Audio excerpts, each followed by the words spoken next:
Yes बेटा। तो next जो हमारा टॉपिक आ रहा है दैट इज़ ज्योमेट्री में ये आ रहा है पॉइंट, जो हम अभी डिस्कस करेंगे। और point is represented on a piece of paper by a dot made by finely sharpened pencil. तो क्या करते हैं, पॉइंट जो होता है कोई भी एक डॉट लगाना और उसको कोई भी लेवल कुछ भी लिख सकते हैं, जैसे ए लिख दिया मैंने तो this is point A. A point has no size, no length, no breadth and no height. आपको दिख रहा है इस पॉइंट की ना कोई इसका साइज़ है, ना इसकी लेंथ है, ना ब्रेड्थ है और ना ही हाइट है।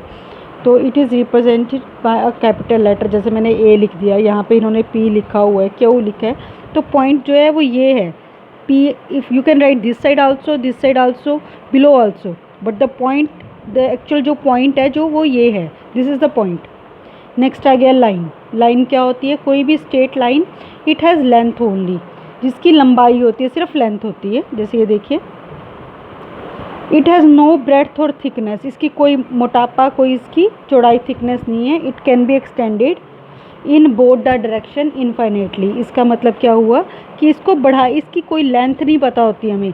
एरो का मतलब है कि ये आगे तक, यहाँ से पीछे से आ रही है, यही जो एरो है कि पीछे भी लग सकता है, यहाँ भी लग सकता है। एरो का मतलब कोई लेंथ नहीं पता, यहाँ से भी एरो है, यहाँ पे भी एरो लगा सकते हैं आप इसको छोड़ के। इसका मतलब हो गया इसकी लंबाई नहीं पता, ये पीछे से आ रही है और आगे को जा रही है। कितनी लंबाई है लाइन की, लाइन सेगमेंट जो होता है उसका पता होता है, लाइन की क्या लेंथ होती है वो नहीं पता होती है। अब लाइन के बाद आ गया रे, जैसे सन की रे है। सन की रे का क्या होता है हमें ये तो पता है, ये देखिए सन दिया है। सन में क्या होता है हमें पता है कि सोर्स जो आ रहा है वो पॉइंट कौन सा है, दैट इज़ सन। लेकिन जो लैंड में कहाँ तक नीचे जा रही है ये नहीं ना पता होता। तो that is they have the one point starting point, but we do not know the end point, जिसमें एंड पॉइंट नहीं पता होता है, वो रे होती है। इसमें दोनों साइड एरोज लगते हैं, इसका वन साइड ही एरो लगता है। अब आ गया लाइन सेगमेंट। लाइन सेगमेंट होता है बेटा जो अपने लास्ट ईयर भी ड्रॉ की थी, 3 सेंटीमीटर 5 सेंटीमीटर स्केल के साथ। तो that is your line segment. उसमें हम जैसे ये स्केल है, इस स्केल को यूज़ करते हैं ये।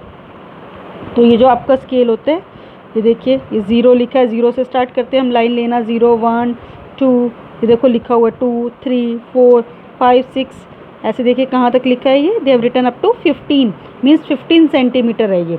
तो आपका स्केल जो होता है स्मॉल, वो 15 सेंटीमीटर स्केल होता है।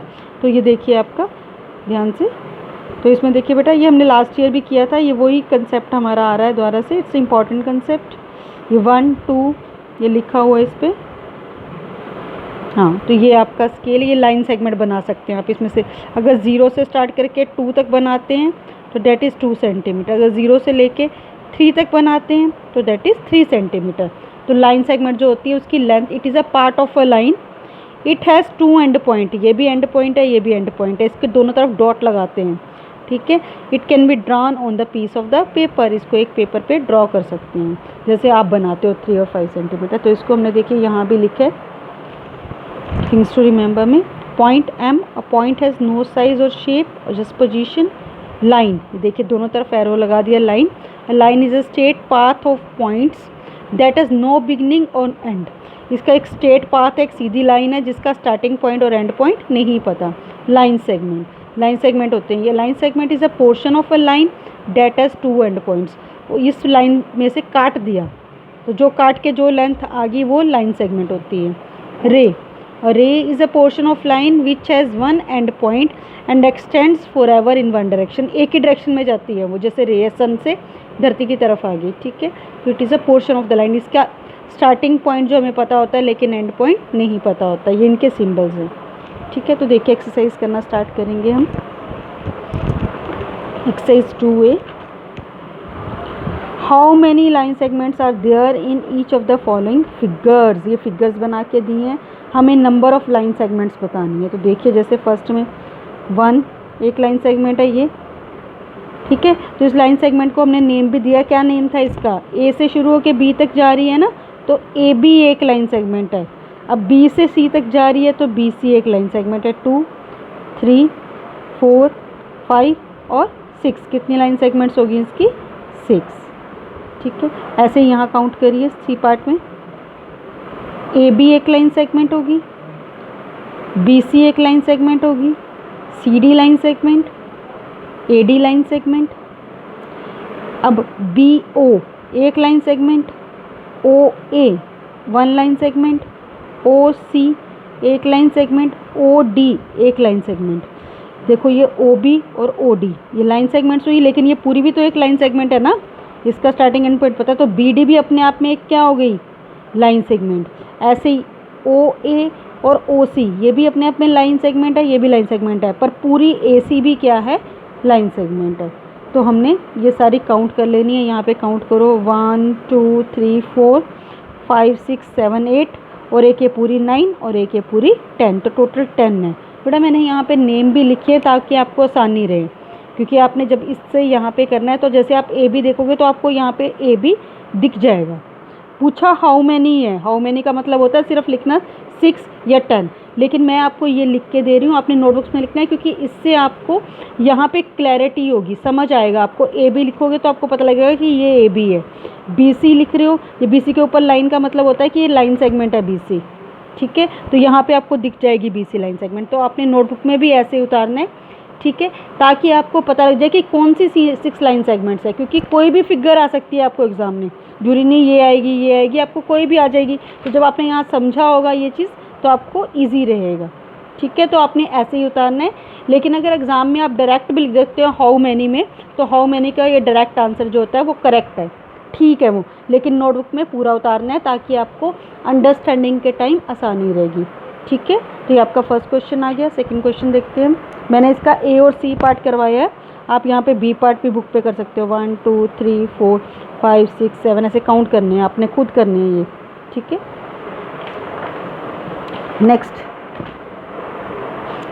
Major with the help of ruler, ruler mean scale, and write the length of each of the following line segments. बोला मेज़र करो इसको स्केल के साथ। देखिए अभी स्केल हमने यूज़ किया था, ये स्केल है मेरे पास, दिस इज स्केल, इसको हम यूज़ करेंगे। तो कैसे यूज़ करना सिखाया था लास्ट टाइम भी किया था आपने।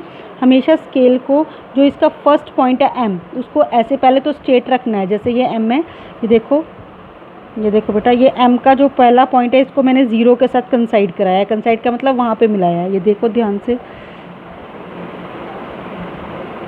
ये देखो, ये 0 के साथ। अब देखो कहाँ पर जा रहा है, यहाँ पे, ये देखो,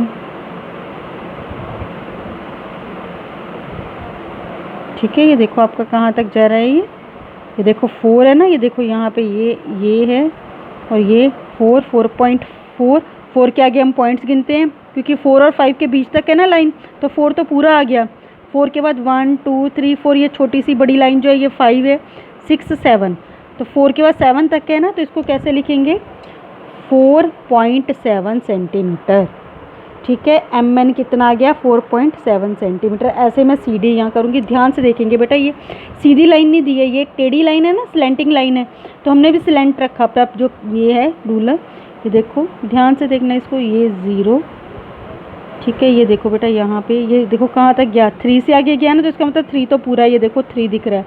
3 से आगे कहाँ गया, 1 2 3 तक गया। 3 के आगे 3, मेरे स्केल में 1 2 3 लिखा है, छोटा हो सकता है आपके ना लिखा हो, तब भी आप काउंट कर सकते हो, first line, second line, third line. तो 3 के बाद 3 तक गया है, तो 3 के बाद यहाँ देखो मैंने, ये 3 के बाद, ये 3 के बाद ध्यान से देखते हैं, एक मिनट रुकिए, नहीं 3 के बाद 2 तक ही गया, ठीक है, ये ठीक लिखा है मैंने। 3 के बाद 2 तक जा रहा है, देखो ध्यान से, ठीक है। तो ये 3 के बाद 2 तक मैंने 3.2 सेंटीमीटर है, जो 3 था पहले वो लिख लिया, उसके बाद पॉइंट लगा के